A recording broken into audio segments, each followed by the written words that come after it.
Welcome to film box. இன்னைக்கு வீடியோவில் horror கன்ஃபெஷன்ற டாப்பிக்கில் இருந்து ஒரு உண்மை கதையிலிருந்து தழுவி எடுத்த ஒரு சூப்பரான பேய் படத்தை பற்றியும், அந்த படம் எங்கேருந்து இன்ஸ்பயர் ஆச்சு, அப்போ நடந்த மர்மமான சம்பவங்களை பற்றி தான் இந்த வீடியோவில் நம்ம பார்க்க போகிறோம். சப்ஸ்கிரைப் பண்ணாதவங்க சப்ஸ்கிரைப் பண்ணிக்கோங்க. இந்த ஹாரர் கன்ஃபெஷன்ற டாபிக் உங்களை கண்டிப்பாக சாட்டிஸ்ஃபை பண்ணும்.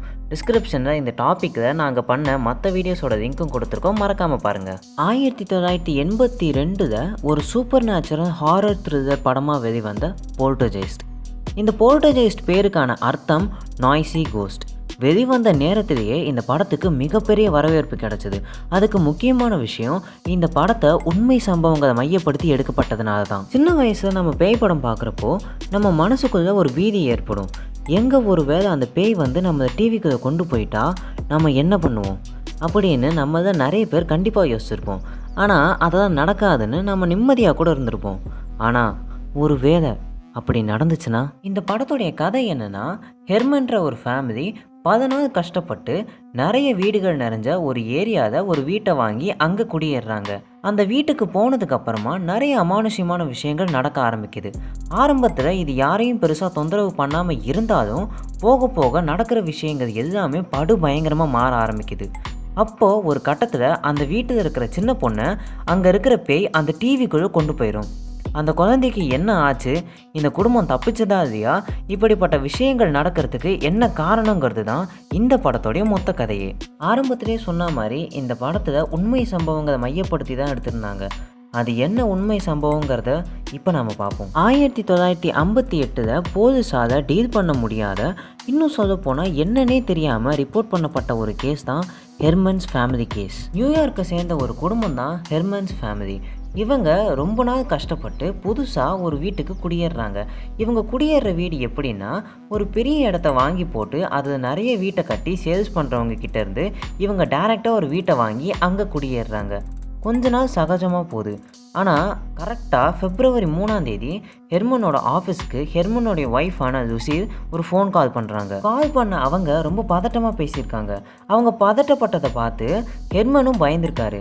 அதுக்கப்புறமா என்ன நடந்துச்சுன்னு கேட்கும்போது, அந்த வீட்டில், அதாவது அவங்க தங்கியிருக்கிற அந்த வீட்டில் ஹெர்மனுடைய ஒய்ஃபான லூசில், அப்புறம் அவங்க குழந்தைகளான லூசியும் ஜிம்மியும் நிறைய வித்தியாசமான சத்தங்களை கேட்டிருக்காங்க. அதுவும் இல்லாமல் யார் உதவியும் இல்லாமல் வீட்டுக்குள்ளே இருக்கிற பொருள்கள் எல்லாமே நகருதுன்னு சொல்லியிருக்காங்க. இதை ஃபோனில் கேட்குற ஹெர்மன் அவங்க பயப்படாதன்னு சொல்லிட்டு உடனே வீட்டுக்கு போகிறாரு. வீட்டுக்கு போய் பார்த்த ஹெர்மன் ஆரம்பத்தில் இதை அங்கே சுற்றி இருக்கிற யங்ஸ்டர்ஸ் யாராவது ப்ராங்க் பண்ணியிருக்கதான்னு நினச்சி இதை ஃப்ரீயாக விட்டுருக்காரு. அப்போது அந்த நேரத்தில் இந்த மாதிரி விஷயங்கள் நடந்திருக்கோ என்னவோ. இதுதான் நடந்து சரியாக 5வது நாள் மறுபடியும் வீட்டில் இருக்கிற பாட்டில்ஸ் எல்லாமே தானாகவே கீழே விழுந்து உடஞ்சிருக்கு. பாட்டில்ஸோட மூடி எல்லாமே வெவ்வேறு ரூமில் தூக்கி வீசப்படுறத இவங்க எல்லாருமே பார்த்துருக்காங்க. அதுவும் இல்லாமல் அங்கே வச்சிருந்த ஒரு விர்ஜின் மேரியோட சிலையும் யார் உதவியும் இல்லாமல் இருந்த இடத்த விட்டு விலகி சேதமும் ஆகியிருக்கு. இப்படிப்பட்ட விஷயங்கள் எல்லாமே அந்த வீட்டுக்குள்ளே நடந்தாலும் ஹெர்மனுக்கே ஹார்ட் அட்டாக் வர்ற அளவுக்கு ஒரு விஷயம் ரொம்ப சீக்கிரமாகவே நடந்துச்சு. என்னன்னா, அவர் இருக்கிறப்போவே ஒரு பாட்டில் அவரோட பாத்ரூம் பக்கமாக மூவ் ஆகிறத ஹெர்மன் பார்த்துருக்காரு. அதை ஹெர்மன் பார்க்குறப்போ யாரோ அந்த பாட்டிலை கையால் மூவ் பண்ணால் எப்படி இருக்குமோ அதே மாதிரி இருந்திருக்குன்னு சொன்னார். இதில் தான் பயந்து போன ஹெர்மன் உடனே போலீஸுக்கு ஃபோன் பண்ணார். போலீஸ் வந்து பார்க்குறப்போ சந்தேகம் படும்படியாக எந்த நபரும் வீட்டுக்குள்ளே இருக்கிற மாதிரி தெரியலைன்னு ரிப்போர்ட் பண்ணாங்க. ஆனால் இந்த ரிப்போர்ட்டுக்கு முன்னாடி போலீஸ் வந்து அந்த வீட்டை செக் பண்ணப்போ ஹெர்மன் ஃபேமிலி அந்த வீட்டில் இருந்தப்போ அவங்களுக்கு என்னென்ன தான் ஆச்சோ அதே விஷயங்கள் மறுபடியும் நடக்க ஆரம்பிச்சது. இதில் எல்லாருமே பார்த்து மிரண்டு போன ஒரு விஷயம், அவங்க கண்ணு முன்னாடியே ஒரு பெரிய புக் ஷெல்ஃப் யாரோட ஹெல்ப்புமே இல்லாமல் கீழே விழுகிறத அங்கே இருக்கிற எல்லாருமே பார்த்துருக்காங்க. அந்த புக் ஷெல்ஃப் விழுகிறப்போ ஒரு போலீஸ் ஆஃபீஸருக்கும் அடிபட்டிருக்கு. ஆனால் அவ்வளோ பெரிய புக் ஷெல்ஃப் எப்படி விழுந்துச்சுங்கிறது அங்கிருந்த போலீஸ் ஆஃபீஸர்ஸ்க்கோ இல்லை அந்த ஹெர்மன் ஃபேமிலி வீட்டில் இருந்தவங்களுக்கோ யாருக்குமே தெரியாமல் ரொம்ப மர்மமாகவே தான் இருந்துச்சு. இது எல்லாத்தையும் கண்ணால் பார்த்த போலீஸ் ஆஃபீஸர்ஸ் அப்புறம் ஹெர்மனோடைய ஃபேமிலி மெம்பர்ஸ் வீட்டுக்குள்ளே சந்தேகம் படும்படியாக யாருமே இல்லை. ஆனால் இந்த வீட்டுக்குள்ளே அவங்கள தவிர வேற ஏதோ ஒரு விஷயம் இருக்குன்னு கண்கூடாவே பார்த்து உணர்ந்தாங்க. இப்படிப்பட்ட இக்கட்டான சூழ்நிலையை மாட்டிக்கிட்டோன்னு பயந்த ஹெர்மன் ஃபேமிலி என்ன பண்ணுறதுன்னு தெரியாமல் அங்கே லோக்கலில் இருக்கிற ஒரு ப்ரீஸ்ட்டை கூப்பிட்டு ஹெல்ப் பண்ண சொன்னாங்க.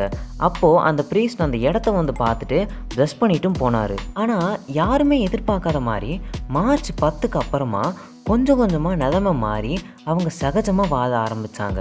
இருந்தாலும் கொஞ்ச நாளுக்கு அப்புறமா அவங்க அந்த வீட்டையே காலி பண்ணிவிட்டு ஹெர்மன் ஃபேமிலி ஒட்டுமொத்தமாக வேறு ஒரு இடத்துக்கே குடி போயிட்டாங்க.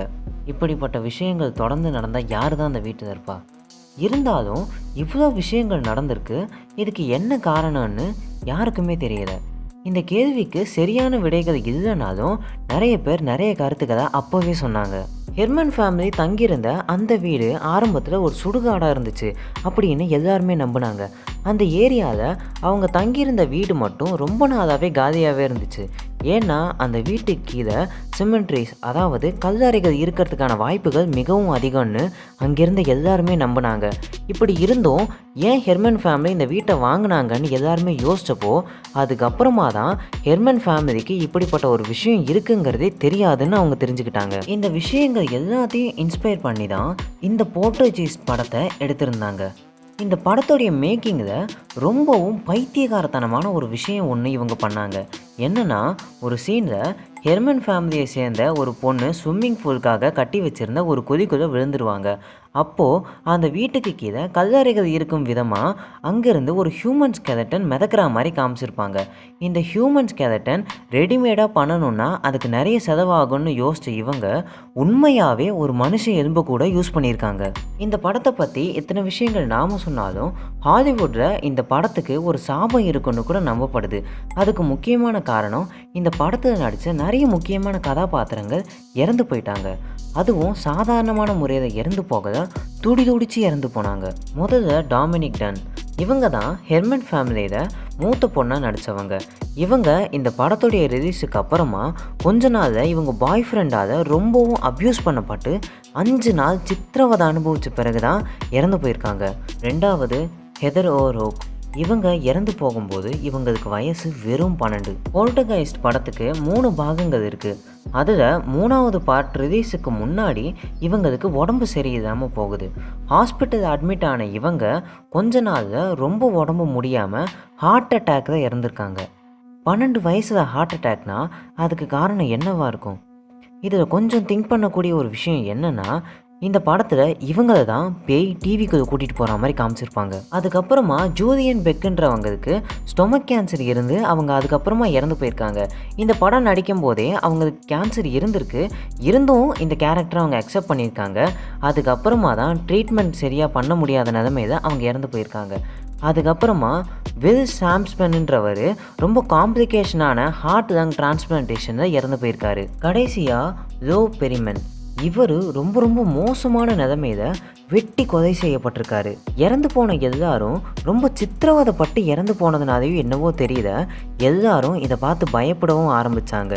அதனாலேயே இந்த படத்துக்கு ஒரு தனி சாபம் இருக்குன்னு கூட இப்போ கூட சொல்லிக்கிட்டு தான் இருக்காங்க. இது எல்லாமே தற்செயலாக நடந்த விஷயமா இல்லை இதுக்கு ஏதாச்சும் காரணம் இருக்கான்னு யாருக்குமே தெரியாது. ஒரு சில விஷயங்களை பற்றி நாம் அதிகமாக தெரிஞ்சுக்காமல் இருக்கிறது தான் நல்லது. ஒருவேளை அதை பற்றி நம்ம அதிகமாக தெரிஞ்சுக்க ஆரம்பிச்சிட்டோம் அப்படின்னா நம்ம நிம்மதியை நாம் இழந்துருவோம். இந்த வீடியோ உங்களுக்கு பிடிச்சிருந்தா மறக்காமல் லைக் பண்ணுங்கள். இதே மாதிரி டாப்பிக்கில் நீங்கள் வீடியோஸ் பார்க்கணுன்னு நினச்சிங்க அப்படின்னா கீழே இருக்கிற சப்ஸ்கிரைப் பட்டனை ப்ரெஸ் பண்ணிவிட்டு பக்கத்தில் இருக்கிற பெல் சிம்பலையும் கிளிக் பண்ண மறந்துடாதீங்க. எங்ககிட்ட நீங்கள் எதையாச்சும் தெரிவிக்கணும்னு நினச்சிங்க அப்படின்னா கீழே இருக்கிற கமெண்ட் செக்ஷனில் லீவ் பண்ணுங்கள். அப்படி இல்லைன்னா டிஸ்கிரிப்ஷனில் நாங்கள் கொடுக்குற எங்கள் இன்ஸ்டாகிராம் ஐடியோட அக்கௌண்ட்டுக்கு நீங்கள் மெசேஜ் பண்ணிங்கன்னா நாங்கள் உங்களுக்கு கண்டிப்பாக ரிப்ளை பண்ணுவோம். தேங்க்யூ.